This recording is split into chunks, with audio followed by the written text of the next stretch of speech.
The dog tags felt cold against Zara's chest. Hidden beneath the crisp white uniform of Magnolia Heights Academy. Jerome Washington, United States Marine Corps, 1948 to 1952. Her grandfather's legacy reduced to metal and chain, but carrying the weight of everything he'd taught her in that basement gym back in Atlanta. She touched them through her shirt as she walked up the imposing brick steps of the most exclusive private school in Savannah, Georgia. Old money dripped from every perfectly manicured hedge, every gleaming trophy case visible through tall windows.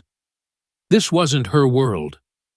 But her mother had worked double shifts at Savannah General for 8 months to make the move possible, to give Zara what she called a real chance. A chance at what?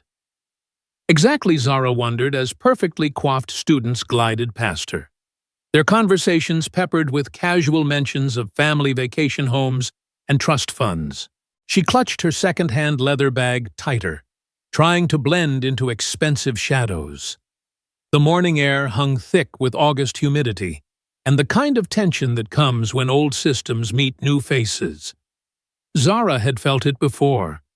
The weight of being different, of being watched, of carrying expectations she never asked for.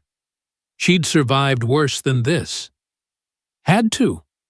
The hallways of Magnolia Heights stretched like something out of a movie set, all polished floors and oil paintings of distinguished alumni who'd gone on to become senators and CEOs.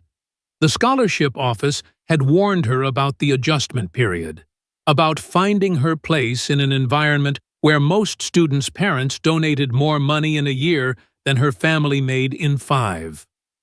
But they hadn't warned her about Preston Caldwell. He stood near the main staircase like he owned it, which, according to the plaque on the wall, his family basically did. The Caldwell Science Wing, the Caldwell Athletic Center. Preston himself looked like he'd been manufactured in some elite boarding school factory. All sharp jawline and perfectly tousled blonde hair, wearing his uniform like it was designer armor. Zara tried to slip past unnoticed, but Preston's eyes found her anyway. The conversation around him died. Well, well, Preston's voice carried that particular brand of Southern privilege that turned every word into a judgment. Fresh meat. His friends laughed on cue. Chase Brennan, thick-necked and pharmacy-enhanced. Tyler Morrison with his politician father's smile. Marcus Witt, whose family money came from generational textile mills. They formed a semicircle that happened to block Zara's path. Pure coincidence. Of course. You must be our new diversity scholarship, Preston continued, circling her like a predator sizing up prey. Let me guess. Atlanta. If you're feeling that rush of what's going to happen next, hit that like button. It really helps more people discover these stories. And if you want to share where you're watching from, drop it in the comments below. For those who want to support more stories like this one, there's a thanks button right under this video. Every contribution, no matter how small, helps me bring you more inspiring tales of courage and standing up for what's right. Thank you for being here. Now, let's see what happens when push comes to shove. Zara's jaw tightened, but she kept walking. Her grandfather's voice echoed in her memory. Choose your battles, little warrior. Some mountains ain't worth climbing when you got bigger ones waiting. I'm talking to you, Preston said, stepping directly into her path. The hallway had gone cemetery quiet. Phone cameras materialized like vultures sensing blood. This was entertainment for them. A little morning drama to spice up another boring day of privilege. Excuse me, Zara said quietly, trying to step around him. Excuse me, Preston mimicked in an exaggerated accent that sounded nothing like her actual voice. Damn, They're really lowering standards around here. What's next? They're gonna start letting in anybody. Zara felt the familiar fire building in her chest, the same heat that had gotten her in trouble back in Atlanta, the same heat that had forced her family to pack up and start over. She pressed her lips together and tried again to move past him. That's when Preston's hand shot out and smacked her across the rear with the kind of casual violence that suggested he'd done this before. The sound echoed through the hallway like a gunshot. Everything stopped.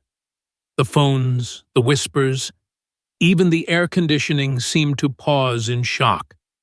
Zara stood frozen, her grandfather's dog tags burning against her skin like a brand. "There," Preston grinned at his audience. "Now you know the natural order around here. Stay in your lane, scholarship girl. And we'll get along just fine." Zara turned slowly, her dark eyes meeting his blue ones with the kind of calm that should have been a warning. Her voice, when it came, was soft as cotton and twice as dangerous. "Don't touch me again." Preston laughed, loud and performative. "Or what? You gonna cry to your mommy, file a complaint with your welfare officer?" Chase stepped forward, emboldened by Preston's show. "Man's just being friendly. Maybe you should be grateful someone like Preston even notices trash like you." The word trash hung in the air like smoke. Zara's hand instinctively moved to her chest, feeling the outline of the dog tags beneath her uniform. Jerome Washington hadn't raised his granddaughter to be anybody's victim. But he'd also taught her about patience, about waiting for the right moment. "We done here?" she asked, her voice steady. Preston's grin widened. "We're done when I say we're done. See, this is how things work at Magnolia Heights. There's an order to things, a system. And in that system, your kind serves our kind. It's natural law." "Natural law?" Zara repeated, almost thoughtfully. "That's right. Your people work for our people, always have, always will. Some things never change, no matter how many diversity programs they throw money at." The phones kept recording. The crowd kept growing, and somewhere in the back of her mind, Zara heard her mother's voice from just that morning. "New school, new start, baby girl. Don't let them make you someone you're not." But she also heard her grandfather, clearer now, stronger. "Respect is earned through action, little warrior. Sometimes you got to teach folks how to treat you." Zara nodded slowly, as if accepting Preston's worldview. Then she smiled, and it was the most dangerous thing anybody in that hallway had ever seen. "You know what, Preston? You're absolutely right. There is a natural order, and you're about to learn exactly where you fit in it." She didn't raise her voice, didn't clench her fists, just stood there, all 5 feet 6 inches of quiet fury, while Preston basked in what he thought was victory. "That's more like it," he said, reaching out to pat her shoulder like she was a well-trained dog. The moment his hand touched her, everything changed. Zara's movement was so smooth, so controlled, that most people missed it entirely. 1 second, Preston was reaching for her shoulder. The next, he was stumbling backward, his wrist caught in what looked like a simple grip, but felt like being caught in a steel trap. "What the hell?" he started to say, then stopped as Zara applied just enough pressure to send lightning bolts of pain up his arm. "Natural order," she said conversationally, maintaining that gentle smile while Preston's face went pale. "My grandfather used to say the same thing. Course, he was talking about the order between predators and prey. You know which one you are." Preston tried to pull away, but her grip was absolute. The hallway held its collective breath, phones still recording, nobody quite believing what they were seeing. Let go, Preston hissed through gritted teeth. In a minute, Zara said. First, we're going to establish some new rules. Rule 1, keep your hands to yourself. Rule 2, keep your mouth shut about my family. Rule 3, remember that I tried to walk away first. She released him so suddenly he nearly fell over. Preston cradled his wrist, staring at her like she'd just revealed herself to be something other than human. You're dead, he whispered. You have no idea what you just did. No idea who you're messing with. Zara adjusted her bag on her shoulder and smiled that same dangerous smile. Funny thing about being dead, she said. It's got a way of making you fearless. She walked away then, leaving Preston surrounded by his stunned crew and a hallway full of students with phone cameras, all trying to process what they'd just witnessed. The quiet scholarship girl had just made the most powerful bully in school look like a child, as she disappeared around the corner toward her first period class. Chase finally found his voice. Dude, what just happened? How did she…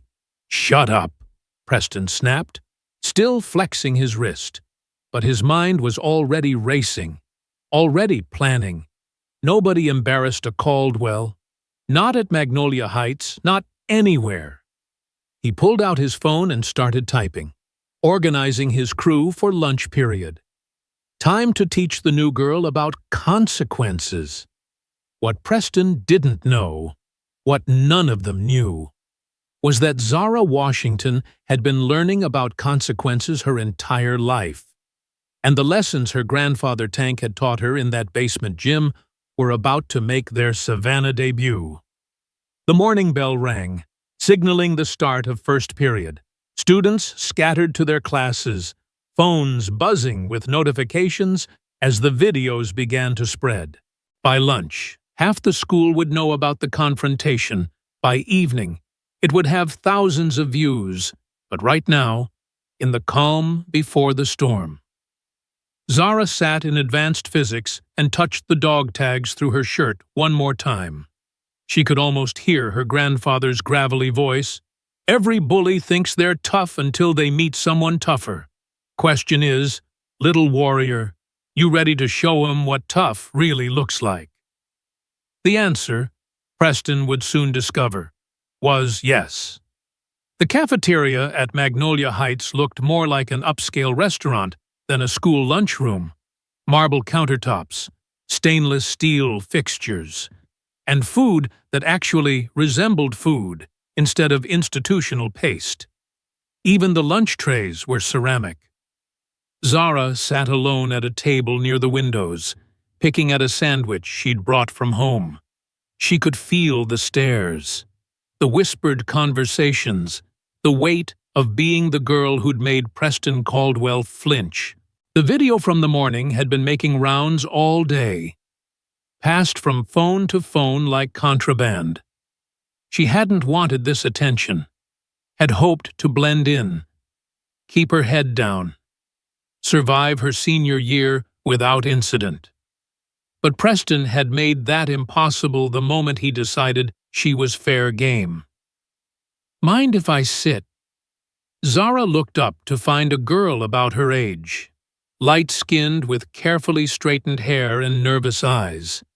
She wore the same uniform as everyone else, but something about her posture suggested she was familiar with being invisible. Imani Rhodes, the girl said, settling into the chair across from Zara without waiting for permission. Academic scholarship, same as you. How do you know I'm scholarship?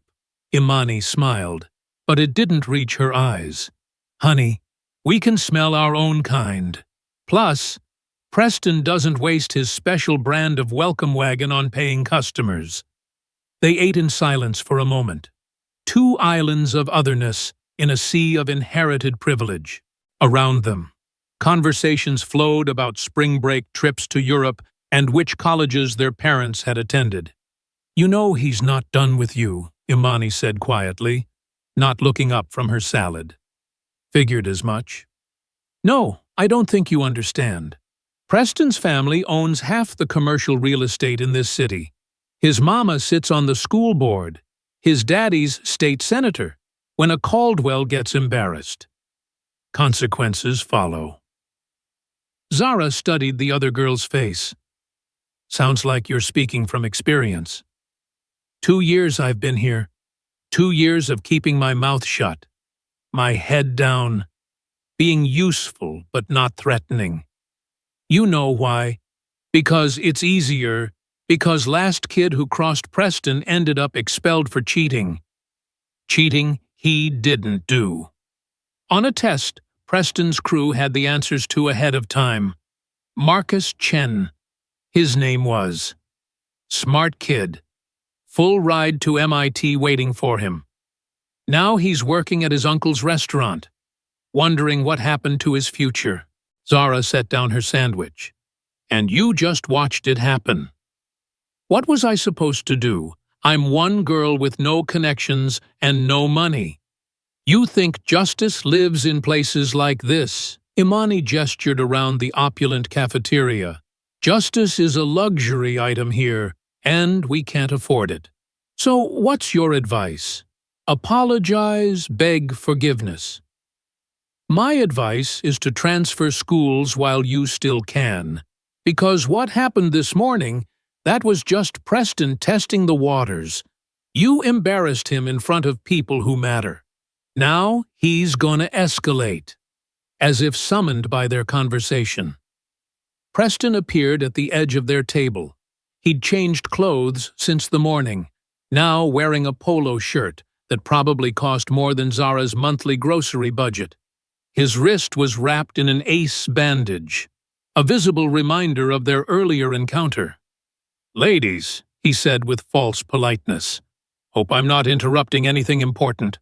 Imani immediately looked down at her food, every line of her body screaming submission. But Zara met Preston's gaze steadily.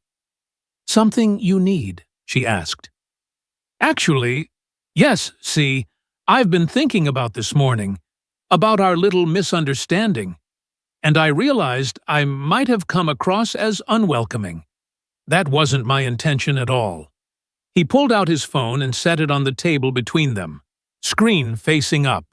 The video from the morning was playing on loop, the moment where Zara grabbed his wrist highlighted in slow motion. "Funny thing about cell phone cameras," Preston continued conversationally. "Sometimes they catch things from interesting angles. This particular angle makes it look like you assaulted me unprovoked." Zara's expression didn't change, but Imani went rigid beside her. "Course, I know that's not what really happened, but perception is reality, isn't it? Especially when perception is backed up by witnesses who were there." Chase materialized at Preston's shoulder, right on cue. "Yeah, I saw the whole thing. Crazy how that scholarship girl just attacked Preston for no reason. Could have seriously hurt him." "Now," Preston said, leaning forward slightly, "I'm willing to forget the whole incident. Call it a cultural misunderstanding. All you have to do is apologize, publicly, in front of everyone here.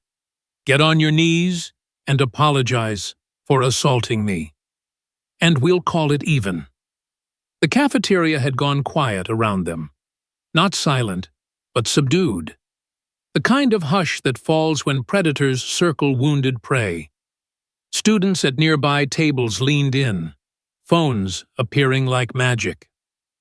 Zara looked at Preston's bandaged wrist, then at his expectant face, then at Imani's terrified eyes.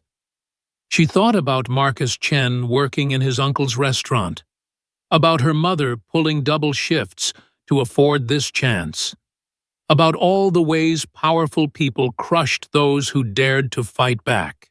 Then she thought about her grandfather's dog tags, cool against her skin.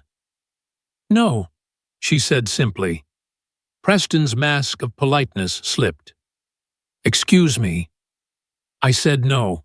I'm not apologizing for defending myself, and I'm definitely not getting on my knees for you. Then you're making a mistake. A big one. Zara stood up slowly, her full height bringing her eye level with Preston. Around them, the cafeteria held its breath. Probably, she agreed, but it's my mistake to make. Preston's smile turned predatory. You know what? You're right. It is your mistake, and you're gonna live with the consequences. He turned to leave, then paused as if remembering something. Oh, and Zara, stay after school today. Got some friends I'd like you to meet. As Preston and his crew walked away, Imani grabbed Zara's arm. Are you insane? Do you have any idea what you just did? Yeah, Zara said, watching Preston's retreating figure.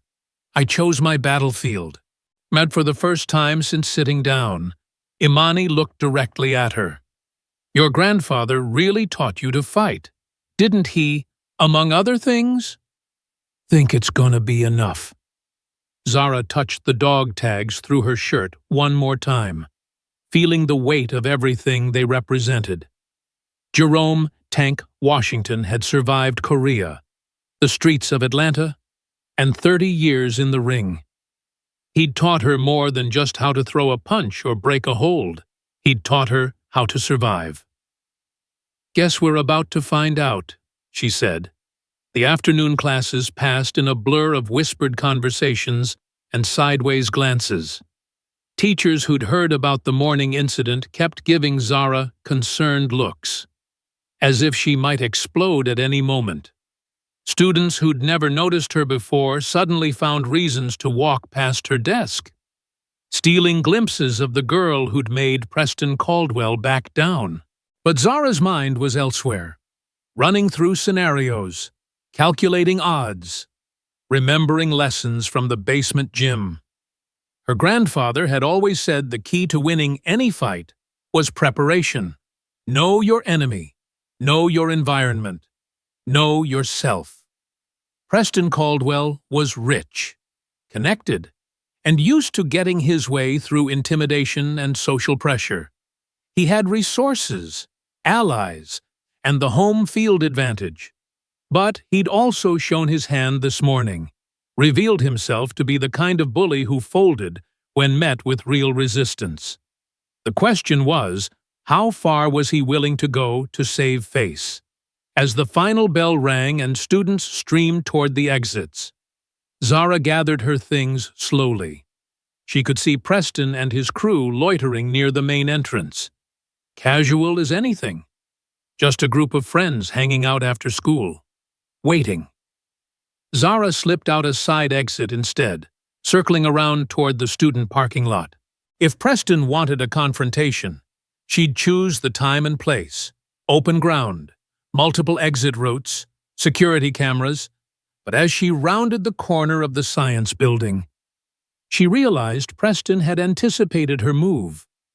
5 figures stood between her and the parking lot, Preston in the center, flanked by Chase and Tyler, with 2 others she didn't recognize. One was tall and lean, with the kind of stillness that suggested either military training or prison time. The other looked like he belonged on a college football team. All shoulders and scars. Zara Washington, Preston called out cheerfully. So glad you could make it. I'd like you to meet some friends of mine. That's Dante on the left and Marcus on the right. They went to different schools, but they're very interested in meeting our new student. Zara stopped walking, her mind automatically cataloging details. 5 against 1, isolated location, no witnesses. Preston had escalated faster than she'd expected. This is where you apologize, Preston continued, his voice losing all pretense of friendliness.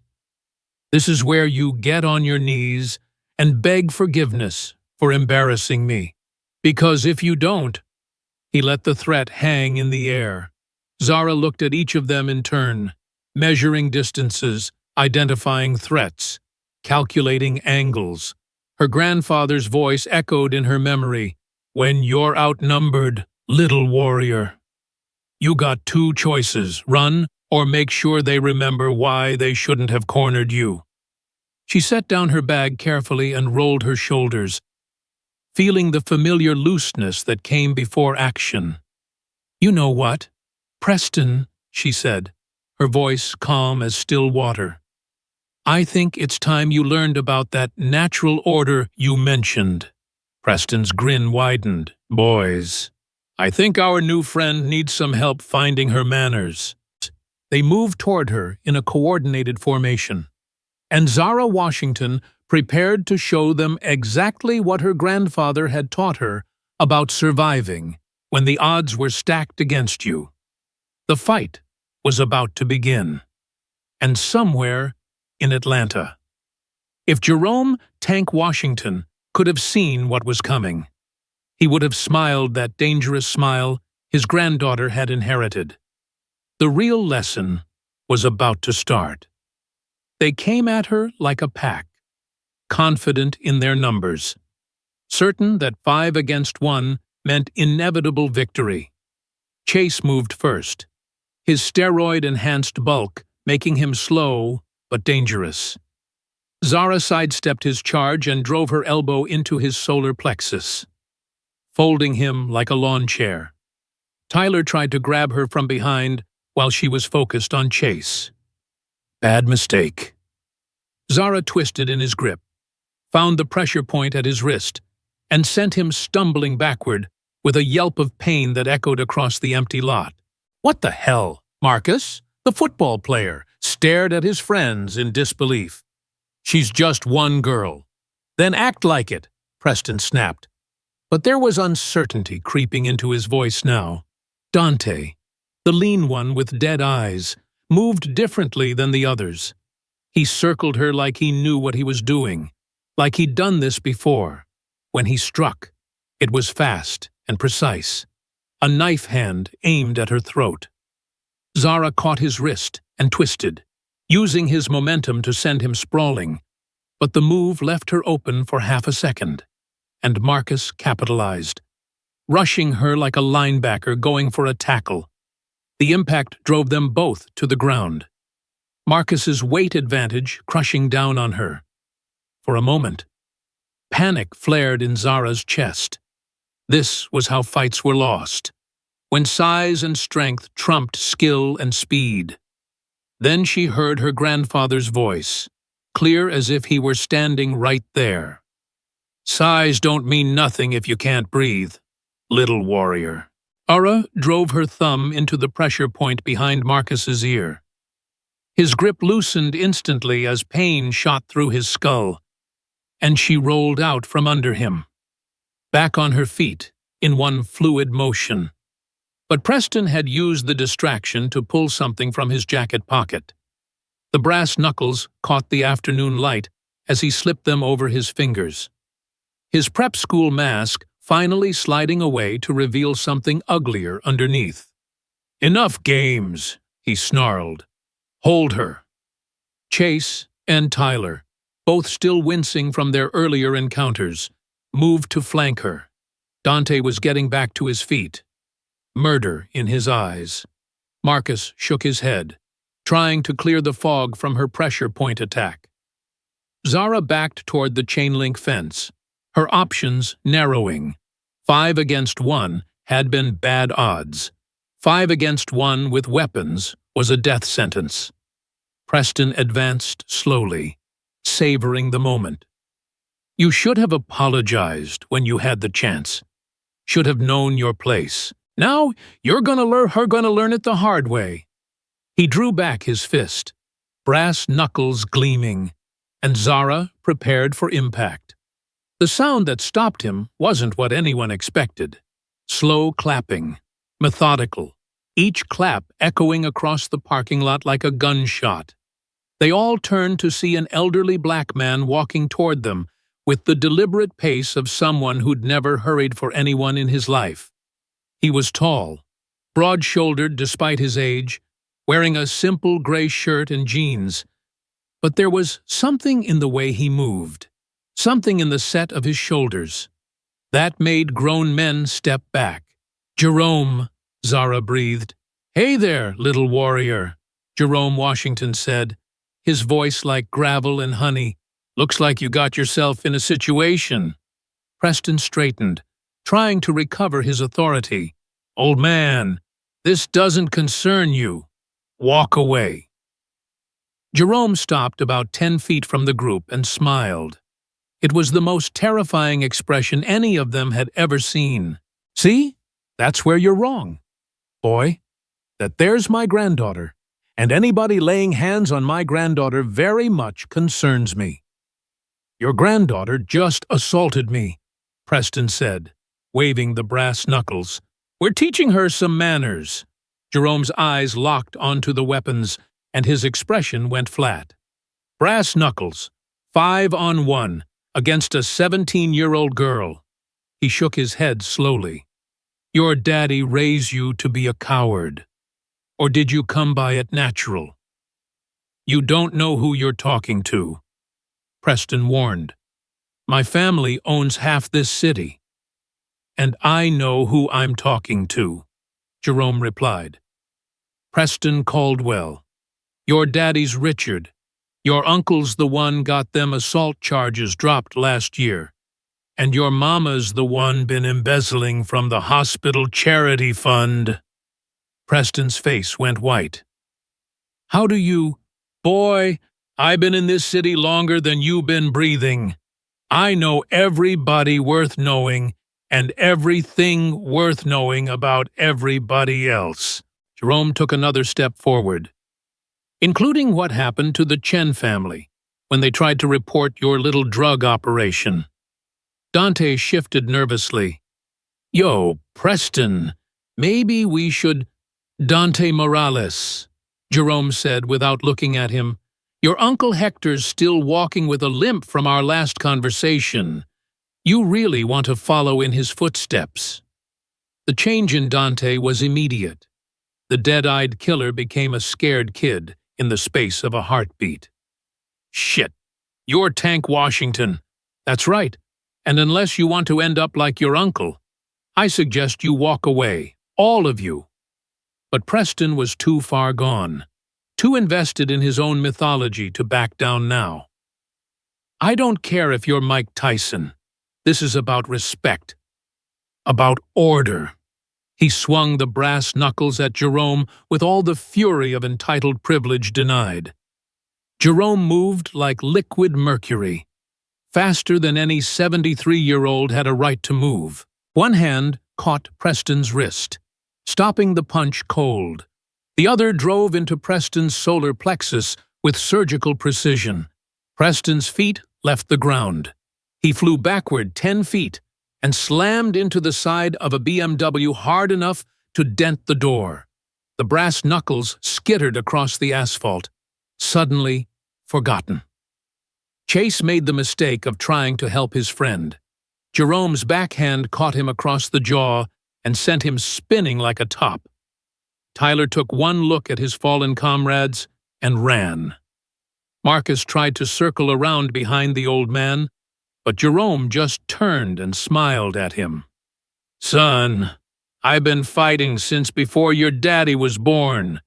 You really want to test that legacy." Marcus shook his head and backed away, hands raised in surrender. Dante was already gone, disappeared like smoke. Jerome walked over to where Preston lay groaning against the BMW and reached down to tear off the hood ornament. The metal twisted in his hands like aluminum foil. "You tell your daddy that Tank Washington sends his regards," he said, dropping the mangled ornament on Preston's chest. "And you stay away from my granddaughter next time. I won't be so gentle." As the surviving members of Preston's crew limped away, Jerome turned to Zara with concern in his eyes. "You hurt, little warrior." "I'm okay, Grandpa, but how did you—" "Your mama called me after she heard about this morning. Figured you might need backup." He studied her face. "You did good. Stayed calm. Used your head. Just like I taught you." 5 against 1 wasn't exactly a fair fight. Jerome chuckled. Fair's got nothing to do with it. You survived. That's what matters. They didn't notice the phone camera recording from the science building window until it was too late. The whole confrontation had been captured in grainy but unmistakable detail, and by the time they reached Zara's car, the video was already uploaded. The next morning, Magnolia Heights Academy looked like a war zone. News vans lined the street. Reporters thrust microphones at arriving students, and the front steps buzzed with activity that had nothing to do with education. Zara sat in Principal Hayes's office, her mother beside her, watching the chaos through the window. Camille Washington looked exhausted from her overnight shift at the hospital, but her back was straight and her eyes were fierce. "Miss Washington," Principal Hayes began, his voice carefully neutral, "we have a serious situation here." Before Zara could respond, the office door opened and a woman in an expensive suit walked in without invitation. She was tall, black, probably in her 50s, with the kind of presence that suggested she was used to being the most important person in any room. "Grace Morrison," she said, extending a business card to Principal Hayes. "I represent Miss Washington and her family." Hayes looked confused. "I wasn't aware the family had retained counsel." "As of an hour ago," Grace settled into the chair next to Camille. "I've reviewed the video footage from yesterday's incident, as well as the security camera recordings from this morning's confrontation. Fascinating material." "Now see here," Hayes started. "No, you see here." Grace's voice cut through his protest like a blade. "Your student, Preston Caldwell, organized a premeditated assault on my client, using brass knuckles and 4 accomplices. The only reason Miss Washington wasn't seriously injured is because her grandfather intervened." "That's not how the Caldwell family sees it." "I'm sure it isn't. The Caldwell family sees a lot of things differently than the rest of the world. Like those SEC investigations into Richard Caldwell's campaign finances, or the assault charges against his brother that mysteriously disappeared, or Mrs. Caldwell's interesting accounting methods with the hospital charity fund." Hayes went pale. "How do you—" "I will do my homework, Principal Hayes. The question is, are you going to handle this properly? Or do I need to involve federal authorities because Title IX violations in educational settings are taken very seriously by the Department of Education?" The door burst open again, and Richard Caldwell stormed in like an avenging angel. He was tall, silver-haired, and radiating the kind of righteous fury that only came from never being told no. "This is outrageous," he bellowed. "My son was brutally attacked by this girl and some thug she brought with her. I demand criminal charges be filed immediately." Grace Morrison smiled. "Mr. Caldwell, so nice to finally meet you in person. I've been looking forward to this conversation." Something in her tone made Richard stop mid-rant. "Who are you?" "Grace Morrison, Chen and Associates. I represent Fortune 500 companies in discrimination lawsuits. I also represent the Chen family, whose son Marcus was expelled last year on falsified cheating charges after he reported your son's drug-dealing operation." Richard's face went through several interesting color changes. That's slander." "No, Mr. Caldwell, that's evidence. Along with the video recordings of your son organizing an assault with weapons, the documentation of systematic harassment based on race and economic status, and the rather concerning pattern of complaints that have been buried by this administration." She opened her briefcase and pulled out a stack of folders. "Did you know that in the past 3 years, Magnolia Heights has had 17 complaints filed against Preston Caldwell for harassment, assault, and discrimination, all mysteriously resolved without disciplinary action? Fascinating how that happens when your family donates so generously to the school. Principal Hayes reached for his phone. "I'm calling security." "Excellent idea," Grace agreed. "While you're at it, call the police. I'm sure they'd love to review the security footage of yesterday's assault. Federal prosecutors are particularly interested in cases involving weapons and conspiracy charges." The room went deadly quiet. Richard Caldwell's political instincts finally kicked in, and he realized he was in a fight he couldn't win through intimidation. "What do you want?" he asked quietly. "Justice," Grace said simply. "Full disciplinary action against all students involved in yesterday's assault. Implementation of a comprehensive anti-bullying program with outside oversight. And a formal apology from this institution for its failure to protect students from systematic harassment." "And if we refuse," Grace smiled again, "then I hold a press conference this afternoon detailing the federal civil rights violations, the assault charges, and the cover-up by school administration. How do you think that plays during your re-election campaign?" "Senator?" Richard Caldwell looked like he'd swallowed poison. But he was a politician, and politicians knew when to cut their losses. "Preston is expelled," he said finally. "Effective immediately." "Along with Tyler Morrison and Marcus Witt," Grace added, "and Chase Brennan will undergo mandatory counseling and sensitivity training." "Fine. And the anti-bullying program implemented within 30 days.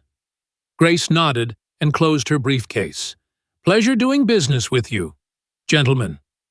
As the adults filed out, Zara found herself alone with her mother for the first time since the chaos began. "You okay, baby girl?" Camille asked softly. "I think so. Just processing."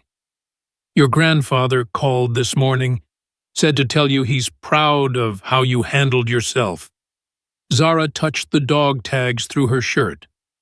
"I was scared, Mama. When Preston pulled those brass knuckles, I thought, but you didn't run and you didn't give up. That's what matters." Over the following weeks, Magnolia Heights Academy transformed. The new anti-bullying protocols weren't just window dressing, they had teeth. Students who'd never spoken up before began reporting incidents. A support network formed among scholarship students. The toxic hierarchy that had ruled the school for generations began to crumble. 18 months later, Zara walked across the graduation stage to thunderous applause. The girl who'd started as an unwanted outsider was now valedictorian, heading to MIT on a full scholarship. As Zara cleaned out her locker on the last day of school, she found a note tucked inside. It was from a freshman girl she'd never met. "Thank you for showing us we don't have to be afraid. Thank you for fighting back. We belong here too." Zara smiled and touched her grandfather's dog tags one last time. Jerome Washington's legacy lived on, not in violence or fear, but in the courage to stand up for what was right. Sometimes the most important fights aren't the ones you win with your fists. Sometimes they're the ones you win by refusing to back down, by demanding respect, by showing others that they deserve better. Some legacies are worth fighting for, and some battles, once won, change everything that comes after. If this story reminds you of someone who stood up when it mattered, who refused to back down in the face of injustice, take a moment to remember their courage and maybe, just maybe, find your own. Because sometimes all it takes is one person willing to say no to change the world.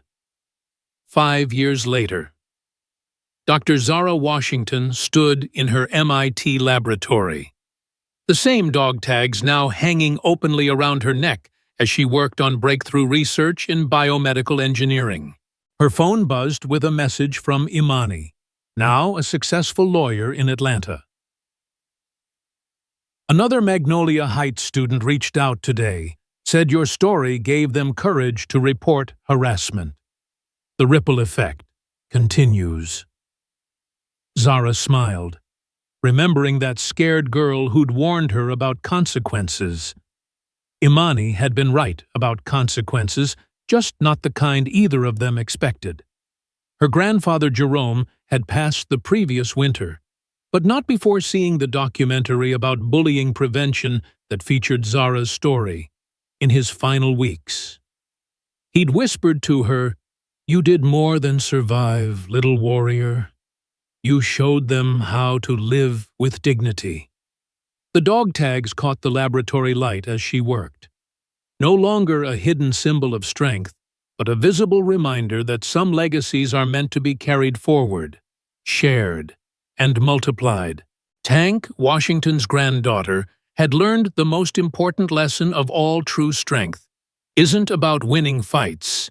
It's about making sure the next generation never has to fight the same battles.